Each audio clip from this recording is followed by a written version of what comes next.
siç edhe juve jeni në dieni, nuk kemi kënd. Ne përballë kemi vetëm të ardhmen dhe vetveten. Po me ata që kishim nga mbrapa dhe që pretendonin që do na kapnin këmbët dhe do na rrëzonin, ne vendosëm këtë vijë. Dhe tani është shumë e bukur se si është kthyer përmbys historia. Deri dje, ata dilnin kudo dhe thoshin, kjo është imagjinare, kjo s'ka përndodhur kurrë. Kjo është lojë e radhës, e Edi Ramës për t'ju treguar pasaportën europiane dhe për t'ju shkëputur nga problemet reale. Dhe pa pritur, përpara disa javësh, u turën të gjithë nëpër ekranet dhe u hodhën të gjithë nëpër tenxhere, duke thënë sa po ishim te dera, na e prishën. Ne do të thënë, sa po hym, na e hodhën erë. Madje, më ka bërë shumë përshtypje dhe është gjëna që unë kam parë në të vend, pasi i thonë seriozisht gjitha ato që thonë. Edhe ka një shprehje që thotë budallai, nuk është ai që thotë budallogje, por është ai që mendon se budallogjet që thotë janë gjëra të mençura. I beson dhe vetë. Dhe ai thoshte, more, si është e mundur sot, pikërisht sot, që dera ishte e hapur dhe që të gjithë na prisnin që të hynim dhe të bëheshim antar të Bashkimit Evropian, këta bëjnë në parlament të kundërtën, ndërkohë që 10 prej tyre duhet çoheshin në këmbë edhe duhet thoshin po shkojmë të dorëzohemi vetë sepse do hymë në Bashkimin Evropian. Mirë po, kjo përtej farsës ka nevojë të komunikohet. Ka nevojë t'u thuhet njerëzve e vërteta e thjesht fare që negociatat për antarësinë në Bashkimin Evropian nuk kanë ndalur për asnjë sekond. T'u thuhet njerëzve vërteta e thjesht që raporti i Komisionit Evropian për vendin anëtare është i shkëlqyer për Shqipërinë. T'u thuhet njerëzve vërteta e thjesht që duan apo s'duan ata që s'duan dhe kur mos daqin, ne negociatat me Bashkimin Evropian do t'i mbyllim brenda mandatit ton.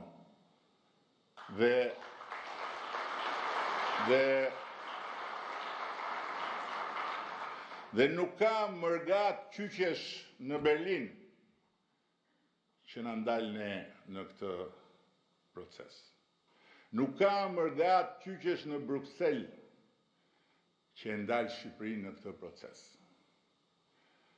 Nuk ka më asnjë shans që ata që ja grabitën Shqipërisë gjën më të çmuar që është koha e një kombi të vazhdojnë të grabisin, në ndërkohë që janë qindra njerëz të mobilizuar në administratën tonë publike, që punojnë për ditë për çdo kapitull të negociatave dhe që marrin vetëm vlerësime pozitive.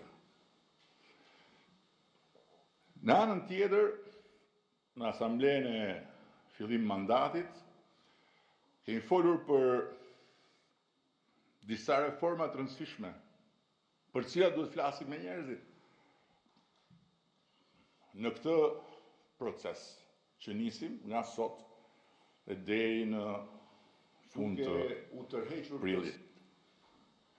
Dhe pastaj deri në fund qershorit që konsolidohet me përfundimin e të gjitha zgjedhjeve në Partinë Socialiste. Kemi folur për riorganizimin e Kuvendit të Shqipërisë. 10 legislatura kanë hyrë dhe kanë dalë në Kuvendin e Shqipërisë 1136 deputet. nuk besoj se ka shqiptar që do thoshte na duhet më shumë deputet, po besoj që s'ka shqiptar që do thoshte na duhen më pak deputet. Dhe ne do ta zbresim numrin e deputetëve. Dhe besoj që për këtë ne jemi vonë, por prap kemi të gjithë kohën e nevojshme që t'i thrasim shqiptarët në referendum. Dhe prandaj ne duhet të çojmë përpara ligjin e munguar për referendumet. Se ka dhe tema të tjera që ma han mendja mua, do të na vlejnë shumë që t'i vendosim përpara shqiptarëve, dhe t'u lëm shqiptarëve të thonë se kush është me kë dhe kush është për çfarë.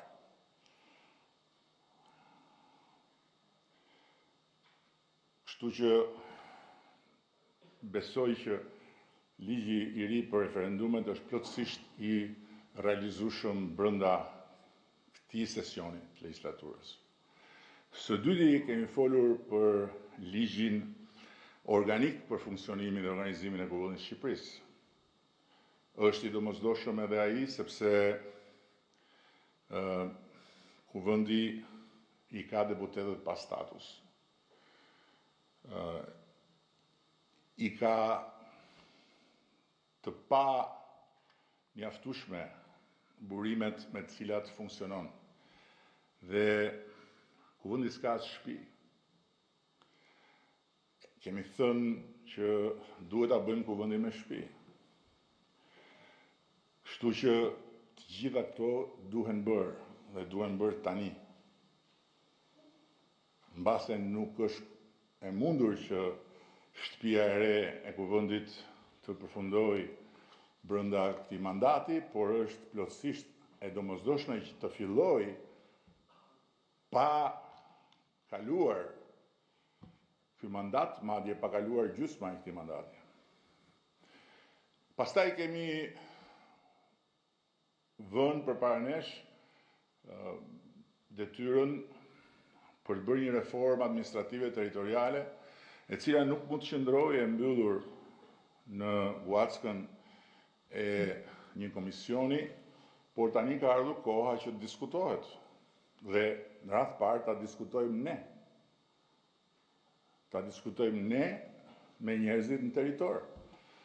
Sepse ka shumë nevojë Shqipëria për këtë reformë, por ka dhe shumë fjalë, shumë fantazira, shumë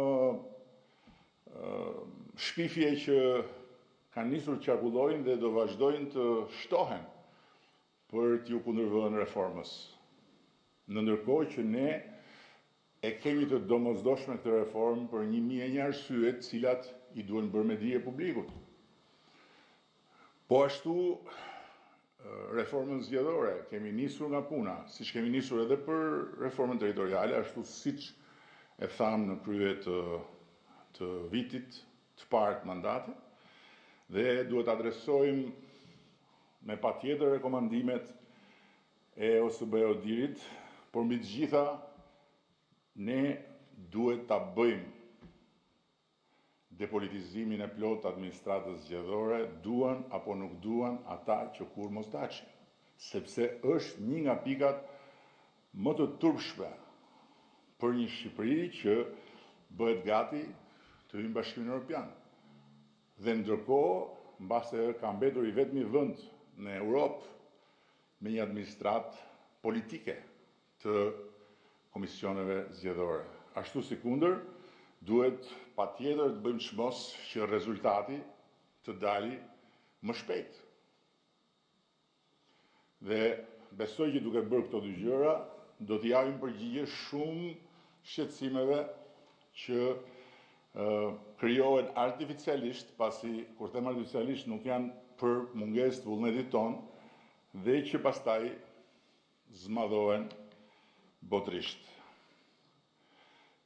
Kemi vendosur objektiv harmonizimin e ligjit për komisionet hetimore me jurisprudencën e gjykatës kushtetuese, për të reflektuar tek ligji të gjitha standardet vendosura nga vendimet e kushtetueses. dhe duhet ta fusim në proces dhe duhet ta kalojmë atë ligj. E kemi kaluar. Aq më mirë akoma. Domethënë ky është një objektiv i realizuar.